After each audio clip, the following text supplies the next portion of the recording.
이삭, 야곱 그리고 12아들과 지파, 12지파로 쭉 이어지는데, 이렇게 이어지는 하나님의 약속이 인간들의 실수, 인간들의 나약함 이런 걸 통해서 그 하나님의 약속이 깨어지는 듯한 위기를 많이 겪습니다. 그런데 그럴 때마다 하나님께서 어떻게 하십니까? 그럴 때마다 당신의 이름을 위하여서 신실하게 이스라엘 백성들을 그 약속을 쫓아서 인도하시는 것을 보게 됩니다. 그러다가 이스라엘 백성들 가운데 큰 어려움이 닥칩니다. 그 어려움이 무엇입니까? 바로 흉년이라는 것입니다.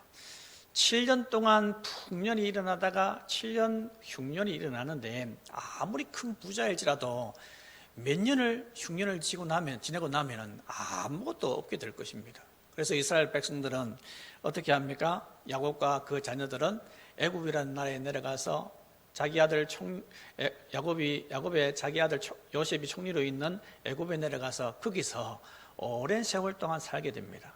약 400년 동안, 그죠? 약 400년 동안 그 애굽에서 살아가는데, 거기서 애굽이라는 큰 나라의 보호를 받으면서 마치 어머니의 자궁 속에 있는 아기처럼, 인큐베이터에 있는 아기처럼 거기서 이스라엘 백성들이 번성을 합니다. 나중에 나올 때는 200만 명이 넘었다라고 이야기하죠, 그죠? 거기서 그렇게 번성을 하는데, 이 번성할 그때에 요셉을 알지 못하는 왕이 일어나면서부터 이스라엘 백성들을 박해하기 시작합니다. 이 사람들한테 그 박해가 있을 때 떠오른 생각이 무엇이었습니까? 이들이 하나님을 그 속에서 신실하게 잘 믿었느냐? 사실은 그렇지가 못합니다. 나중에 출애굽하여서 금송아지를 만들 때 여러 가지 것들을 내놓았을 때, 그때 귀걸이 이런 것도 내놓았거든요. 지금은 귀걸이가 액세서리지만 그 당시는 액세서리가 아닙니다. 우상 숭배하는 것으로 그것을 상징했습니다. 그렇다면 이들이 제대로 하나님을 믿지 않을 확률이 높습니다. 그런데도 불구하고 이들이 그렇게 큰 어려움을 겪었을 때 떠오르는 존재가 있었습니다. 누구요? 자기 조상들 아브라함과 이삭과 야곱이 믿었던 하나님. 그 하나님이 떠오르는 겁니다. 그래서 그 하나님께 간절하게 기도하였고, 하나님께서 모세를 통해서 그들을 이끌어내십니다. 그러고 나서 이들을 어디에 들어가게 하십니까? 가나안에 들어가게 하십니다. 그 가나안 땅은 어떤 땅입니까? 젖과 꿀이 흐르는 땅. 젖과 꿀이 흐르는 땅이란 말이 무슨 말이에요? 젖하고 꿀은 아주 음식으로서 가치가 있는 것입니다. 그 말이 뭐냐면 아주 풍요한 땅이다, 아주 좋은 땅이다 하는 그런 의미가 있습니다. 오늘 본문에도 보니까 9절에서 그 부분을 이야기하고 있습니다. 그죠? 그게 보니까 뒷부분에 곧 젖과 꿀이 흐르는 땅에서 너희의 날이 장구하리라. 이 가나안 땅을 젖과 꿀이 흐르는 땅, 그렇게 이야기하고 있습니다. 정탐꾼들이 가나안 땅에 들어가기 전에 정탐꾼 12명을 보냈는데, 12명이 갔다 와서 하는 이야기가 뭡니까? 모세 당신이 이야기했던 것처럼 과연 거기는 젖과 꿀이 흐르는 땅이더라 라고 해서 그 땅에 나는 석류나 무화과나 포도송이를 끌고 오는데, 특히 포도 가지를 끌고 올 때는 어떻게 했습니까? 두 사람이 나무에 꿰어서 어깨에 메고 올 정도로 굉장히 열매가 튼실하게 있는 아주 좋은 곳이었습니다. 그런데 모세가 이 가나안 땅에 들어가기 전에 이 이스라엘 백성들에게 그 땅에 대해서 설명할 때, 그 땅을 꼭 그렇게 좋은 땅으로만 이야기하는 것이 아니라 심각하게 고려할 점이 있다고 그렇게 이야기하고 있습니다. 모세는 이스라엘 백성들이 하나님의 놀라운 능력을 처음 했으니까, 너희들 가나안 땅에서 애굽 땅에서 나오면서 하나님의 놀라운 능력을 체험했지. 그러니까 너희들은 그 땅에 들어가서 그 땅에서 하나님의 명령대로 살아. 그러면 하나님께서 그 땅을 너희에게 분명히 주실 것이고 그 땅에서 장구하게 될 것이다. 그런 약속을 합니다. 하지만 그들이 들어가서 얻을 그 땅은 그렇게 좋은 땅이 아니라고 이야기합니다. 애굽에서 보았던 땅과 이스라엘 백성들이 들어가서 경작해야 할 그 땅을 오늘 본문에서는 비교를 하고 있습니다. 보면은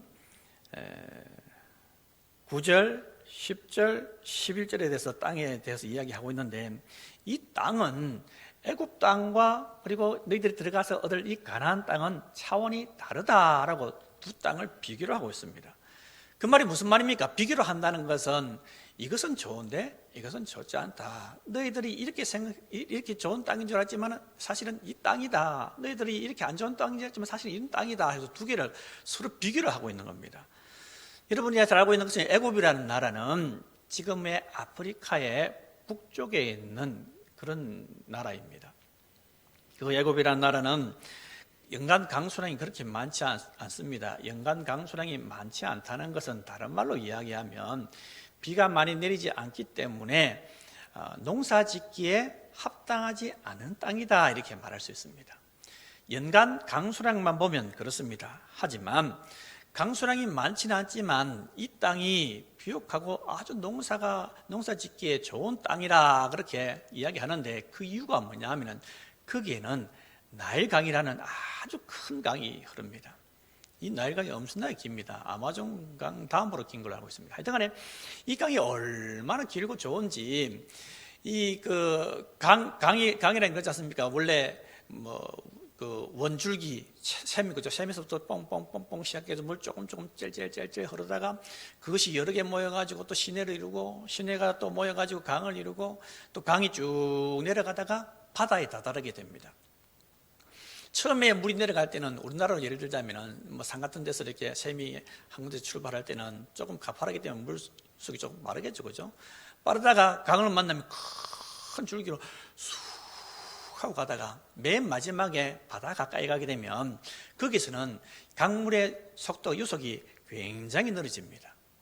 그래서 어떤 현상이 발생하냐면은 위에서부터 내려오는 부유물들, 그죠? 비가 많이 오거나 하면은 막 여러 가지 것들이 흙탕물이 많이 섞여서 내려오지 않습니까? 그죠? 그런 것들이 많이 내려오다가 바다 가까이 가게 되면 이것이 유속이 확 늘어지기 때문에 어떻게 됩니까? 그 물속에 있는 많은 부유물들이 밑으로 싹 가라앉습니다. 그리고 주로 바닷가에는 삼각주라는 것이 형성이 됩니다. 삼각주가 뭡니까? 강이 내려가다가 이렇게 두 갈래, 세 갈래 이렇게 나눠지는 겁니다.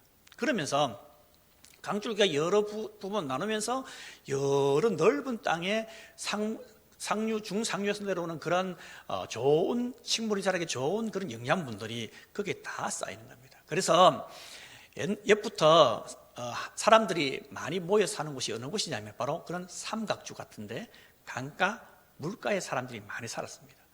애굽이란 나라가 바로 그런 나라였습니다. 이 애굽이란 나라는 보통 6월부터 시작해가지고 10월 중순까지 그 수량이 엄청나게 불어난답니다. 그러니까 중상류에서 비가 많이 온다는 말입니다. 중상류에서 비가 많이 와서 6월부터 시작해서 10월 중순까지 물이 많이 늘어나는데 그러면서 10월 중순부터 해가지고 물이 서서히 빠지는 겁니다. 한번 생각을 한번 해보십시오. 물이 확 늘어났다가 석 줄어들게 되면 농사 지을 땅이 거기서 드러나는 겁니다. 그래서 애굽에는 어떤 게 많이 발달했냐면 관계시설, 그러니까 수로를 만들거나 물을 또 이렇게 옮길 수 있는 그런 기계를 만드는 그런 게 많이 발달했고, 그리고 측량법이 많이 발달했답니다.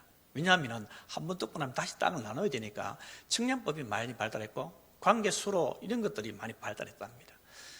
그런데 오늘 본문에 보면 뭐라고 되어 있냐면은 이 애굽 땅은 물을 어떻게 된다고 되어 있냐면은 발로 물을 댐 같다 이렇게 표현하고 있습니다. 발로 물을 댄다. 그러니까 이것은 어떤 분은 발로 물이 하도 많아서 발로 척척척 밟기만 해도 물이 이렇게 들어간다라고 말씀하시는 분도 계시긴 한데 보통 학자들은 수차를 이용했을 것이다 이야기합니다. 수차가 어떤 거냐면 물레방아가 생겼는데 한쪽에서 밟고 이렇게 계속 하면은 물을 이렇게 위로 퍼올리는 겁니다. 그래서 수로를 통해서 농사 짓는 곳으로 물을 가게 만드는 그 기계가 바로 수차입니다. 그러니까 발로 물을 대는 거죠, 그죠? 발로 물을 대는 겁니다. 여기는 비가 많이 오지 않더라도 항상 나일강이라는 큰 강줄기가 있기 때문에 항상 물을 댈 수 있는 겁니다. 그래서 특별하게 일기에 그런 관계없이 물을 항상 댈 수 있고 그것은 또 햇빛이 뜨겁지 않습니까? 그래서 1년에 3모작을 할 수 있답니다. 농사를 3번 지어 먹을 수 있답니다. 상상을 한번 해보십시오. 한 번 지어 먹는 것보다도 두 번 지어 먹는 것이 훨씬 더 경제적으로 이익입니다. 그죠? 근데 두 번이 아니고 세 번씩이나 지어 먹으니까 그 땅이 얼마나 부유하겠습니까? 그러니까 이 애굽이 강대국이 될 수 있는 이유가 바로 이것이 있는 겁니다. 그래서 많은 식량을 가지고 또 그것을 교역하여서 다른 데서 많은 것을 가져올 수 있는 그런 아주 강력한 나라가 바로 애굽이었습니다. 그렇다면 한번 보십시오. 반면에 이 애굽이라는 나라가 그러면 애굽 땅이 이렇게 좋은 땅이라고 이야기하고 있는데 이 이스라엘 백성들이 그 땅에 살 때 고센 땅에 살았는데 이 사람들이 산 땅도 역시 그 삼각주였거든요. 그럼 거기 있는 땅이 어떤 땅인지 다 보고 알았어요. 그런데 오늘 본문에 모세가 이야기하는 비교하는 가나안 땅은 애굽 땅과 같지 않다 그렇게 이야기하고 있습니다. 그 말이 무슨 말입니까? 애굽 땅은 그렇게 비옥했는데 이 땅은 그렇지 않다라는 말이겠죠. 자, 그렇다면 이 땅을 어떻게 이야기하고 있냐면 11절에서 이렇게 표현하고 있습니다. 우리 11절 말씀 같이 읽어보겠습니다. 너희가 건너가서 차지할 땅은 산과 골짜기가 있어서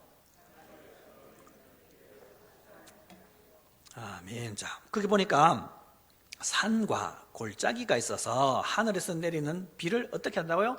흡수하는 땅이다. 자, 우리나라를 한번 생각해 봅시다. 등산 좋아하시는 분들은 산에 가보면은 산에 신기한 게 있어요. 그죠? 어떤 게 있냐면은 산 중턱인데 세상에 거기 폭포가 있어요. 도대체 저 위에 호수가 있는 것도 아닌데 어떻게 산 중턱에 폭포가 있느냐는 거죠. 신기하지 않습니까? 그 이유가 뭡니까? 나무가 많고 풀이 많으면 그 풀뿌리나 흙 이런데 비가 왔을 때 비를 흠뻑 먹고 있다가 조금씩 나오는 거 아닙니까? 그죠? 그 양이 그렇게 많습니다. 그리고 또 저 옆에 뉴스에 한번 보니까 수원시에서 그런 걸 합니다. 우리 도시에서는 보면 어떤 게 있냐면 비가 많이 오게 되면 사실은 물 빠질 때가 하수구밖에 없습니다. 그래서 하수구가 우리 뭐 외국 같은 경우는 엄청나게 깊게 크게 이렇게 파놓기도 하는데 우리나라는 좀 그런 게 좀 덜하지 않습니까? 그래서 뭐 서울 같은 그런 작업을 하고 있지만은 사실은 대부분 도시에서는 하수구에 의존을 하고 있습니다. 그런데 거기에 사람들이 버린 쓰레기, 담배꽁초 이런 것 때문에 막히게 되면 어떻게 됩니까? 역류하게 되죠. 그렇죠? 그래서 피해를 입는 경우가 종종 있습니다. 그래서 수원에서는 어떻게 하냐면은 주차장을 만들 때 주차장을 갖다 다 이렇게 뭐 시멘트나 아스팔트 다 막는 것이 아니라 중간중간에다가 구멍을 뚫어놓습니다. 그래서 빗물이 그리로 스며들게끔. 그만큼 뭐예요? 땅이라는 것이 물을 흡수하고 지닐 수 있는 능력이 있다는 겁니다. 그렇게 본다면 이 이스라엘 백성들이 들어가서 얻을 이 가나안 땅, 산과 골짜기가에서 물을 흡수하는 땅이다. 그렇게 본다면은 우리나라와 비교해서 본다면은 그 땅이 좋은 땅이야 하지 않습니까? 그런데 사실은 그렇지가 않습니다. 이 땅은 비를 흡수한다라고 표현하고 있지만 사실은 흡수한다는 이 말은 물을 흠뻑 머금고 있다는 뜻이 아닙니다. 그 땅은 주로 현무암이나 틈새가 많은 석회암으로 많이 구성이 되어 있답니다. 그러면 어떤 현상이 발생하냐면 물이 비가 내리게 되면 그것이 그대로 쑥 다 빠지는 겁니다. 마치 뭐와 같이 그 콩나물 기를 때 물 부으면 물 줄줄줄 다 흐르는 것처럼 그렇게 다 흘러서 없어진답니다. 제주도가 좀 그런 게 있죠, 그죠? 제주도 같은 경우에는 거기도 화산섬인데 거기는 북쪽하고 서쪽은 보면은 조금 물을 많이 흡수할 수 있는 그런 토질이랍니다. 그래서 거기서는 이제 좀 기름지기 때문에 물량도 풍부하고 그래서 농사가 잘 된답니다. 그런데 동쪽하고 남쪽 같은 경우에는 토질이 많이 안 좋답니다. 비가 내리면 그것이 그대로 다 빠진답니다. 그래서 거기서는 척박한 땅에서 잘 살 수 있는 좀 생명력이 강한 그런 식물들을 키워서 그렇게 농사를 짓는답니다. 이 가나안 땅은 비가 오면 비를 흠뻑 머금고 있는 것이 아니라 그대로 싹 없어지는 겁니다. 그것을 성경에서 어디서 볼 수 있냐면은 엘리야가 아합 왕 앞에 가가지고 이제부터 3년 6개월 동안 하나님께서 비를 내리지 않을 겁니다 라고 이야기하고 도망을 가죠. 어디로 갑니까? 그릿 시내가로 갑니다. 거기 있을 때 하나님께서 까마귀를 통해서 떡과 고기를 갖다 주시죠. 그죠? 그런데 성경에 이렇게 되어 있습니다. 표현을 이렇게 하습니다. 땅에 비가 내리지 아니하므로 얼마 후에 그 시내가 마르니라 이렇게 되어 있습니다. 비가 오지 않으므로 그 시내가 마르니라. 우리나라 같은 경우는 언제 마릅니까? 비가 몇 달 안 오면 마르죠, 그죠? 그런데 여기는 금방 말라버립니다. 이것을 뭐라고 부릅니까? 간헐천, 이렇게 합니다. 간헐천. 이게 무슨 말이에요? 비가 오면 시내가 생기는데 비만 그치면 없어지는 것, 사라지는 것. 간헐천이 되어버립니다. 물론 이 가나안 땅도 보면은 그 좋은 땅이 분명히 있습니다. 목표가 잘 자라는 땅이 있고 또 그 외에 많은 부분에서는 제대로 자라지 못한다는 겁니다. 그렇다면 과연 이 가나안 땅이 복스러운 땅이다라고 말할 수 있느냐? 그 땅을 향해서 젖과 꿀이 흐르는 땅이라는 표현하는 것이 과연 맞느냐 하는 겁니다. 우리가 보기에는 이 기후 환경을 보아서는 이 가나안 땅 좋지 않은 땅입니다. 우리가 보기에는 애굽 땅이 훨씬 더 좋습니다. 왜? 애굽 땅은 산모작이라 할 수 있으니까 그 땅이 훨씬 더 좋아 보입니다. 그래서 출애굽한 이스라엘 백성들이 이 광야에서 살아가면서 뭐라고 이야기합니까? 모세야, 우리가 죽을 데가 없어서 이 매장지가 없어서 우리를 이 땅에서 죽게 만드느냐 하면서 원망을 많이 하죠. 그러는 중에 많은 사람들이 어떻게 합니까? 우리 다시 애굽으로 돌아가자, 그렇게 얘기합니다. 왜요?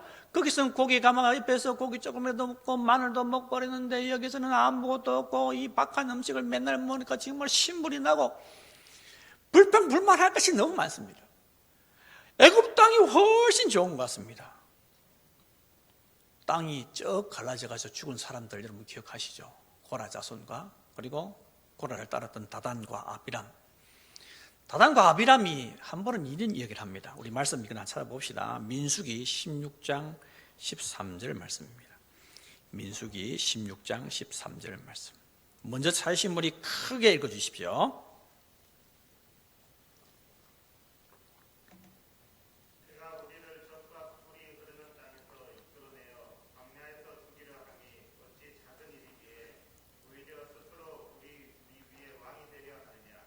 아멘. 그게 보니까 뭐라고 되어 있습니까? 네가 우리를 어디에서? 젖과 꿀이 흐르는 땅에서 이끌어내어. 도대체 이 사람이 말한 젖과 꿀이 흐르는 땅은 어디입니까? 애굽이죠. 이 사람들이 보기에는 젖과 꿀이 흐르는 땅이 어디예요? 애굽이에요, 애굽. 거기 훨씬 꿀이 뚝뚝 떨어져요. 거기 훨씬 농사치기에 좋아요. 그런데 자기들이 나와서 땅을 준다고 이야기해놓고 가나안 땅에 들어가게 해준다고 해놓고 젖과 꿀이 흐르는 땅에 이끌어준다고 해놓고 세상의 광야에서 뺑뺑이만 도는데 40년 동안 뺑뺑이로 돌았습니다.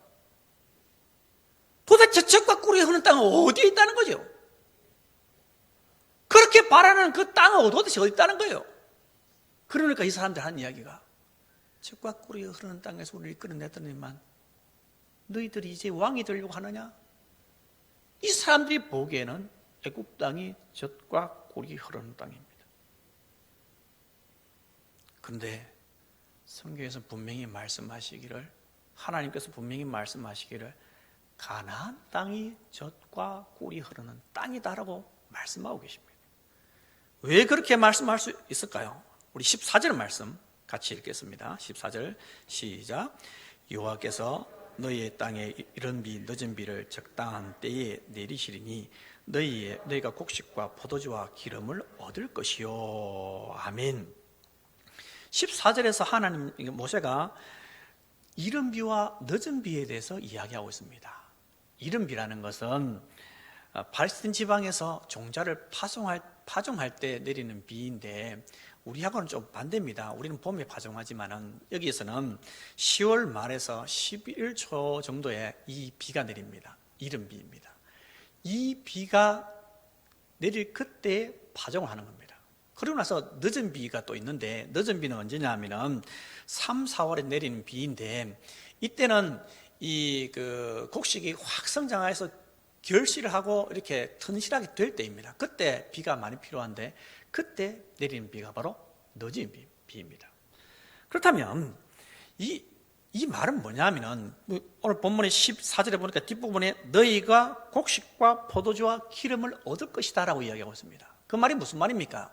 하나님께서 이른 비와 늦은 비를 내려주셔서 그 땅에 너희들이 농사 지을 수 있도록 만들어 주신다 이 말이에요. 그래서 그것을 거둘 수 있게 만들어 주신다 이 말입니다. 다른 말로 이야기하면, 그걸 뒤집어놓고 이야기하면 그 가나안 땅은 하나님께서 이른 비와 늦은 비를 내려주시지 않으면 농사를 지을 수 없는 땅이다 그 말입니다.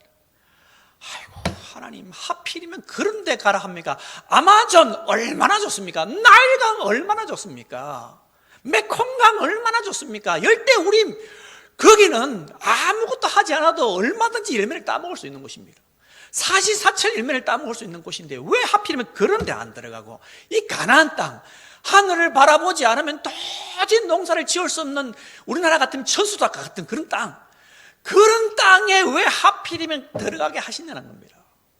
좀 더 편안하게 아무것도 하지 않아도 입만 벌리고 있어도 먹을 수 있는 그런 땅으로 들어가면 얼마나 좋습니까? 그런데 하나님께서는 이 땅에 들어가서 내가 이른 비와 늦은 비를 줄 테니까 너희들은 거기서 살아라. 그곳이 바로 젖과 꿀이 흐르는 땅이다.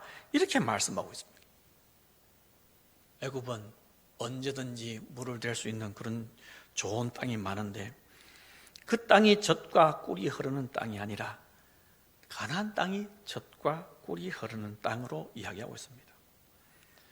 하나님께서 비를 내리시지 않으면 전혀 농사를 지을 수 없는 그런 땅. 그렇다면 그 땅에서 농사를 잘 지을 수 있는 방법은 뭐겠습니까? 우물을 파면 되겠다, 그죠? 우물을 깊이 파가지고 막 안 되면 막 100m, 200m 안 되면 막 300m, 400m 해가지고 그죠? 그 지하수를 확 발견해가지고 팍 터뜨려가지고 그렇게 농사 지으면 되겠다, 그죠? 쉽지 않습니다. 그러면 어디 뭐 금광이나 이런 거 발견해가지고 금 캐가지고 다른 나라에 가가지고 물 사가지고 옵니까? 그것도 한계가 있습니다. 여러분 산불 났을 때 큰 산불이 나면 어떻게 합니까? 몇 달 전에 저희 동네 뒷산에 불이 났습니다. 뉴스에서 보신 분은 아실 겁니다. 양산에 불이 났는데 헬기가 이틀을 내내 날아다닙니다. 몇 대가 막 계속 와가지고 물 내리고 그 얼마나 탱크가 크겠습니까? 근데 위에서 물을 팍 뿌리는데 이거는요 그냥 모기약 한번 뿌린 것 같아요. 모기약. 소방차 수백 대가 오든지 헬기가 수백 대가 오더라도 하나님께서 하늘을 여시고 비 한 번 내리는 거 비교되겠습니까? 비교가 되지 않습니다. 인간이 아무리 노력해서 농사를 잘 지으려고 할지라도 하나님께서 비를 내려주시면 그걸로 모든 농사가 끝이 나는 겁니다. 그래서 이것을 통해서 하나님께서 우리한테 주시는 메시지가 있습니다. 애굽으로 돌아가거나 인간적인 방법을 찾으라라는 말이 아닙니다. 그 말이 무슨 말입니까? 너희들이 그곳에 들어가면 내가 비 내리자면 농사 못 짓는다? 너 거기는 내가 허락하지 않으면 농사 못 짓는 곳이야. 얼마나 약 올리는 겁니까? 아니죠. 하나님께서 약 올리시는 게 아니죠. 그 말이 무슨 말입니까? 너희는 나만 바라보고 나만 의지하고 나만 바라보고 살아야만이 진짜 살아갈 수 있다. 그 말입니다. 너희들 살아가는 것은 농사를 많이 지어서 그 열매로 살아가는 것이 아니야. 내가 살게 해야 너희들 살아가는 것이야. 하나님께서 그걸 말씀하고 있는 것입니다. 그러니까 이스라엘 백성들이 할 수 있는 것이 무엇입니까? 하늘만 바라보는 겁니다. 그 말이 무슨 말입니까?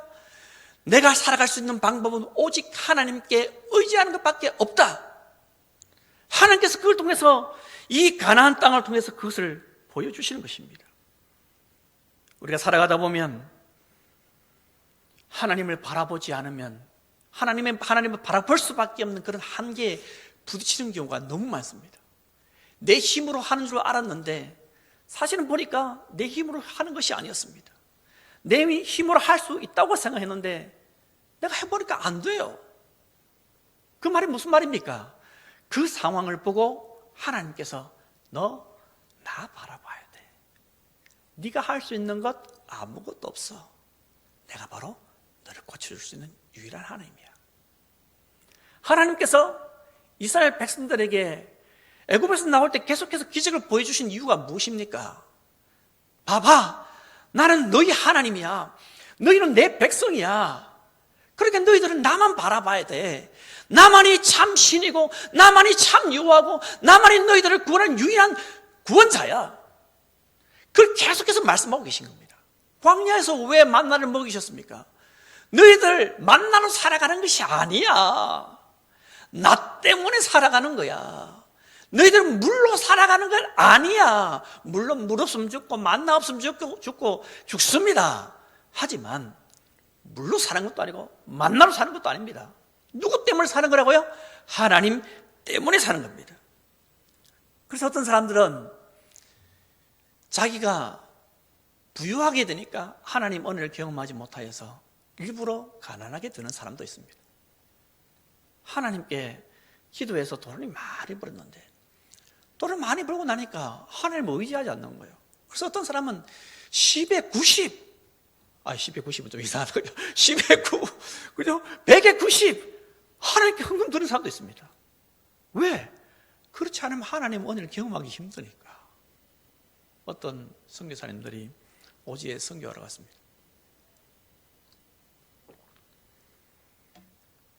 그런데 강을 건너가야 되는데 다리가 없어요. 강 건너에 사는 부족들한테 복음을 전해야 되는데 갈 방법이 없는 겁니다. 그래서 하나님께 기도했습니다. 하나님, 베드로가 무리를 걸었던 것처럼 저희들도 복음 전하가는데 무리를 걷게 해주십시오. 그래서 선교사님 두 분이 믿음으로 발을 내딛었을 때 어떻게 됐을까요? 진짜로 무리를 걸어서 그곳에 가서 복음을 전하고 돌아갔습니다. 몇 년 후에 다시 그곳을 돌아보기 위해서 갔습니다. 하나님, 저번처럼 우리도 이번에도 걷게 해줄 믿습니다 하고 발을 탁 내딛었는데 또 내려가기 시작합니다. 덤이 엎어 바위에 턱 걸렸는데 이렇게 하나님께 기도하면, 하나님, 지난번에는 무리를 걷게 해주셔놓고 왜 이제는 못 걷게 합니까? 오른쪽으로 봐라. 그게 다리가 놓여져 있는 겁니다. 내가 뭔가 가지고 있을 때는 내가 그것으로 뭔가를 할 수 있기 때문에 하나님을 잘 의지하지 않습니다. 그래서 일부러 가난하게 되고 일부러 편안한 삶을 포기하는 사람이 있습니다. 왜요? 그것이 바로 하나님 은혜를 더 경험할 수 있는 것이 되기 때문에 그렇습니다.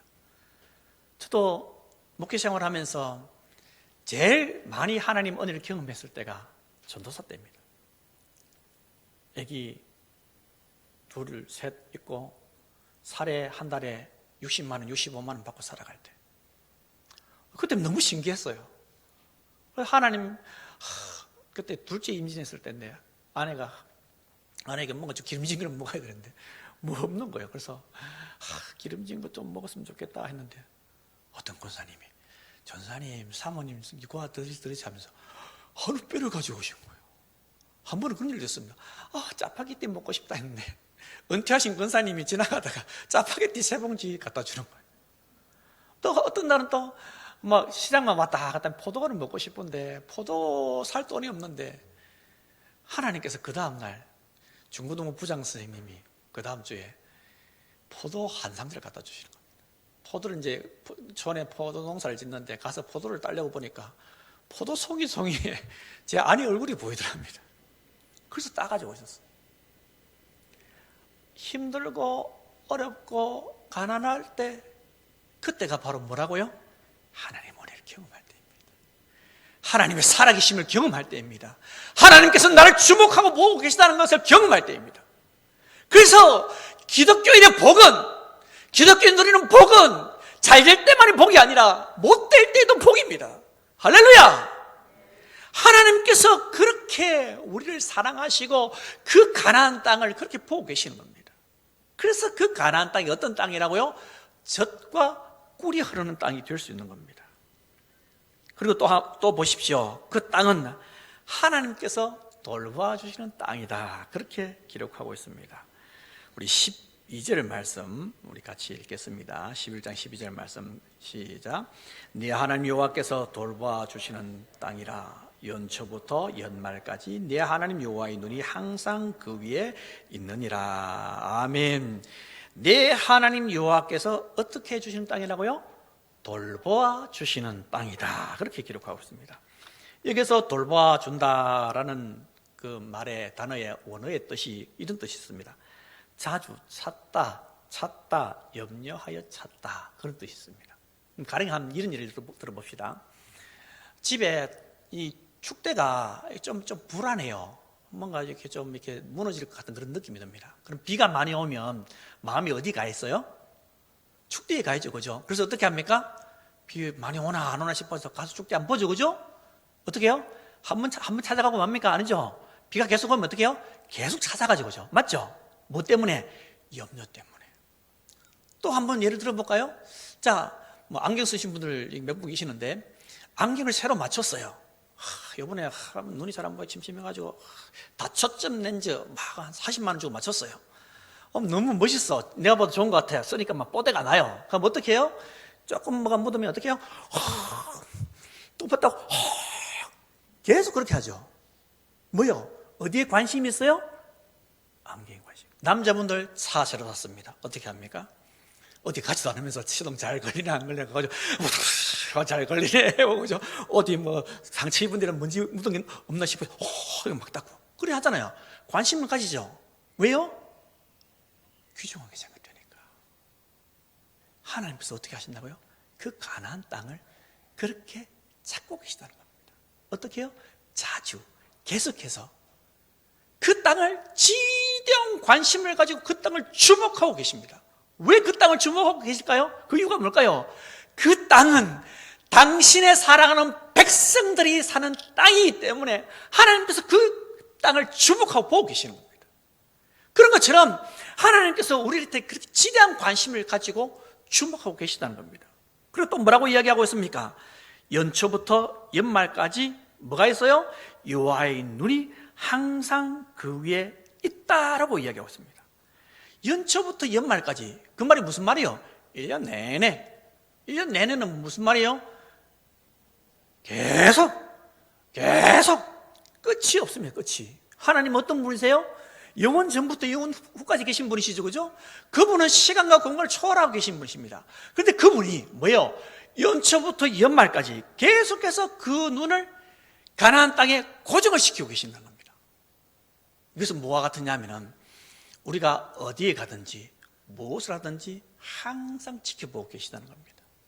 내가 바다 끝에 거할지라도 새벽 날개를 치고 바다 끝에 거할지라도 거기서도 하나님께서 함께 계시고 내가 음부의 자리를 펼지라도 거기서 하나님께서 함께 계시고 내가 사망의 음침한 골짜기로 다닐지라도 그곳에서도 하나님께서 나를 지켜보고 계십니다. 할렐루야! 하나님께서는 나를 향한 그 눈동자를 떼신 적이 없습니다. 여러분, 애들 기르다 보면은 애들이 순간 이동을 하지 않습니까? 그죠? 길을 보신 분 아시죠? 그죠?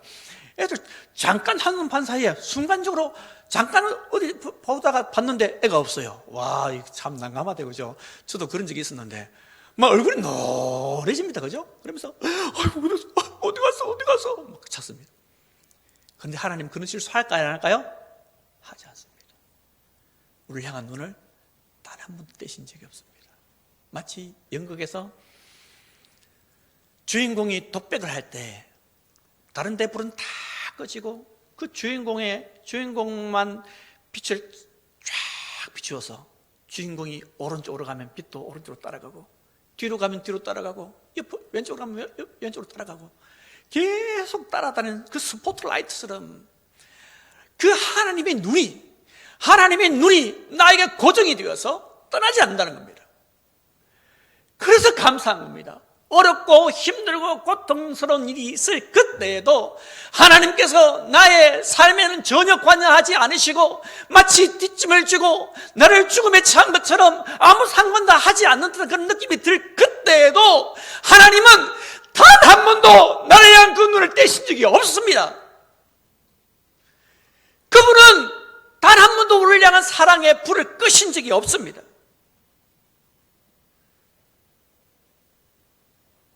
우리가 이 세상을 살아가면서 승리할 수 있는 방법은 무엇입니까? 다른 조건은 없습니다. 하나님만 바라보면 되는 겁니다. 가나안 땅에 들어가서 제대로 농사 지을 수 있는 방법이 무엇입니까?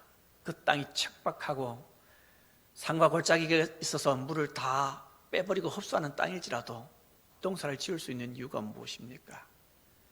하나님께서 지켜보고 계시고 또 그것을 믿음으로 바라보는 사람은 그 땅이 젖과 꿀이 흐르는 땅이 될 수 있는 겁니다. 아무리 악조건 상황이라도 하나님께서 함께 하시면 그것이 바로 가장 좋은 상황입니다. 그분이 우리를 지켜보고 계시기 때문에 때론 우리가 망한 것 같은 그런 느낌이 들 때에도 우리는 결코 망한 것이 아닙니다. 왜 그렇습니까? 여전히 하나님께서 나의 삶을 책임지실 것이고 여전히 하나님께서 나의 형편을 다 알고 계실 것이기 때문에 내가 망한 것 같은 그런 상황일지라도 도저히 헤어나올 수 없는 그런 상황일지라도 하나님께서 나를 지켜보고 계시기 때문에 그 삶은 실패한 삶이 아닙니다. 그 삶은 다시 희망을 가지고 일어날 수 있는 그런 삶입니다. 왜요?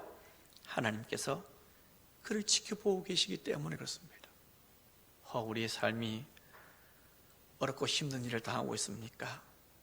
실망하지 마십시오. 하나님께서 나를 지켜보고 계십니다. 하나님께서 우리를 권고하고 계십니다.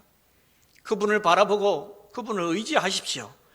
하나님께서 시기적절한 때에 이른 비를 주시고 늦은 비를 주셔서 살아갈 수 있도록 만들어 주실 것입니다. 포기하지 마십시오. 하나님은 절대 우리를 포기하지 않으십니다. 하나님은 절대 우리를 떠나지 않으십니다. 내가 과연 너희를 떠나지도 아니하고 버리지도 아니하리라 분명히 약속하셨습니다. 그 하나님을 믿고 의지하시면서 당장 문제가 해결되지 않을지라도 하루를 잘 버티십시오. 하나님께서 우리의 고개를 들어서 영광스러운 면류관을 씌워줄 날이 올 것입니다. 그런 믿음으로 살아가는 우리가 되기를 간절히 소원합니다. 아멘.